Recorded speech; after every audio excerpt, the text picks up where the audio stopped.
Listen to Alfred. Shaftesbury is famous for the iconic Gold Hill view. Now, with the launch of 2 comedy nights and dozens of stand-ups appearing at Shaftesbury Fringe, 2 comedians believe we could soon be known for humour, as well as the Hovis ad. In December 2018, East Dorset-based comedian Andrew White described Shaftesbury as a comedy black spot. Since then, the 20-year-old stand-up has added to his programme of UK tour dates with a second Shaftesbury Fringe show and a series of Arts Centre comedy nights, the Comedy Kerfuffle. Andrew is back with a new Shaftesbury Arts Centre event on the 2nd of May, and he says the town is now considered a place to enjoy a good laugh.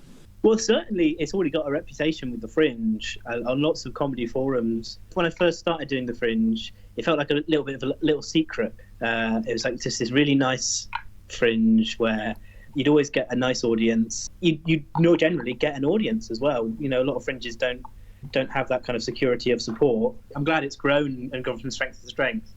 And now it is a nice big thing, which is cool. So it's got already got that reputation on the Fringe side of things. And yeah, it'd be really nice to develop it on the club side of things as well. Comedian and comedy promoter Andy Steadman is also a Shaftesbury Fringe regular. He knows Andrew White and says he rates him as a performer and as a good guy. Andy's hosting his own comedy night at the Mitre on the 6th of February. He agrees that Shaftesbury is now known for stand-up. I think it already is, to be honest. I just don't think people are doing it on a regular basis throughout the year. The Shaftesbury Fringe genuinely is one of the best fringes there is. The crowds that come out, the venues, the fact it's got a proper app on the phone is great. You know, it's not Mickey Mouse at all. It's really good. So it's already known. So I just think this is a natural extension of that. Whilst Andy has chosen the back room of the Mitre as his performance space, Andrew says that the Arts Centre's stage adds a special quality for his shows. Shaftesbury is a much more dedicated venue. Like a lot of venues are kind of pub function rooms and things like that. So to have a proper theatre, that's I think that makes it stand out for a start. I think it's more consistent, I think. You know, everyone's really polite and enjoys the comedy. Shaftesbury, I think, is one of the most reliable places for me to go and think this will be a nice night. Because it's in a theatre, do you think that changes things? Yeah, definitely. A lot of comedians do talk about pub crowds versus theatre crowds versus club crowds. Because it's in a theatre, people are more attentive, but they treat it like a performance rather than a joining-in interactive conversation. Andy Steadman regularly fills venues considerably larger than the Mitre. He runs a comedy club in London's Piccadilly. He says Shaftesbury audiences are noticeably different to the gigs he does elsewhere. Well, Shaftesbury, how do I put this delicately, has a different demographic a little bit. The crowds tend to be a little bit older, probably a bit more well-off, but equally, if not more, enthusiastic, which is great. It's more of whenever I've been to Shaftesbury, it seems like it's more of an event for them. Whereas in the centre of London and the West End, there's so much choice. So people are a bit more like blasé about everything. But in Shaftesbury, they're really up for it. They come along every show I've ever seen there, and they're really into it, which is what anyone could ask really as a comedian. Andy has taken the different makeup of the Shaftesbury crowd into account. I always try and book acts who are suitable for what I think the audience will be like there. There's no point telling an act to be different because it just wouldn't work. So, for example, in the Fringe, we can have a sort of bigger range of acts. They're doing an hour show and the shows are described and people can choose whether that's their sort of thing. But on a club night where there's like 4 or 5 different acts doing short sets, I try and make them a variety of styles on the night, but perhaps at least with the content that isn't too extreme.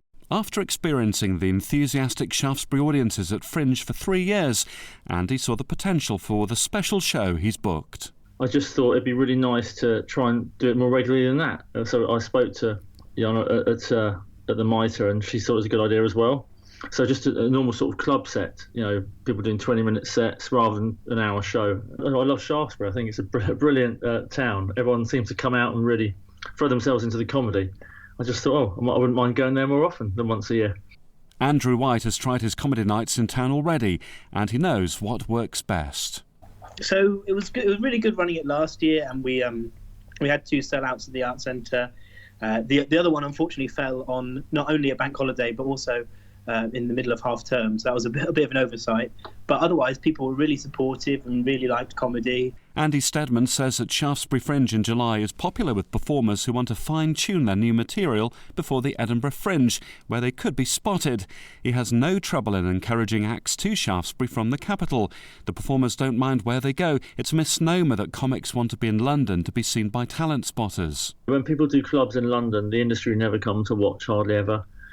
A lot of the industry, they'll go to Edinburgh generally, and they'll watch young new acts. But to get people to come to Shaftesbury isn't a problem, because comedians live all over the country, and I have to sell it to them that it's a really nice venue, which it is, and there'll be an attentive and enthusiastic audience, which I'm sure there will be if anything to go by from the Fringe. And also, because I book a lot of gigs, people often I can bend their arm a bit if they know I'm going to be there. So if it's a newer act who is good and wants to be seen by me, maybe I can put them for other gigs, and even someone like Roger, who he might want to come and do a really brilliant set, and then I'll book him loads in London, kind of thing. So sometimes it can be a way of getting in front of a promoter. Andy believes there's room for more than one Shaftesbury comedy night, and he's happy that Andrew hosts events too.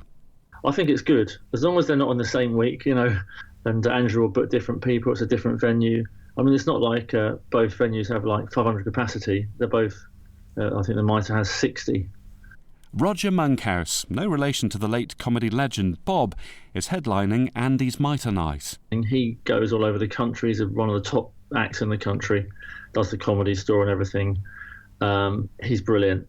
I don't know how old he is, probably between 40 and 55, I would say, safely. He's really great, and he's great with the crowds. He can deal with all sorts of situations, and very funny guy. We've got an opening act called Paul Revel, who is one of the best, actually one of the best hosts in the country. But he's very good with crowd work, got lots of good stories and jokes he'll put in, and kind of knows how to gear his material towards whatever crowd is there. There's a young lad called Yarrow V. I think he's from Finland, but I might be wrong. But he's obviously fluent in English. He's a fantastic new act, has loads of good jokes. He's doing a short bit in the middle, alongside another newer act called Jake Baker, who's kind of very low energy, one of those sort of like downbeat ones, which a lot of people really like. Andy's tickets are available online. You'll find the link on the Alfred website. And light refreshments are included in the £12.50 ticket price. Andrew's Art Centre show features one of the funniest women in Britain. Our fabulous headliner is Susie Bennett, who has been doing the circuit for quite a while. Very funny comedian hailing from Plymouth. She does all the big clubs across the country. She actually did a bit of tour support for Jimmy Carr as well. He has sung her praises. She could really be big. And she'll be supported by Christian Russell Pollock, who's a bit of a newer act. He's made a big impression in quite a short space of time. Because his name is Christian Russell Pollock, and he claims to be one of the biggest names in comedy. Which I thought quite a nice little tagline for him. We have Jake Young coming. He's an actor I started with quite a while back, actually. He's a similar age to me. So we're really good friends, and he's very funny as well, which always helps. So he's definitely confirmed, and then I have two others who I'm just waiting to hear back from, to keep a presence and keep it going, make sure people knew that we want to carry on comedy, really. You can buy tickets for the 2nd of May show at the Arts Centre website. Both men are booked in for the Fringe too, and they say they'll be continuing more regular events if their trial nights work well. I'd like it to be. I don't know how often, whatever demand is, because it's only a small venue, you possibly could end up doing it monthly, but at the moment it's just a one-off, which we'll see how it goes, and then I can talk to the venue. Listen to Alfred.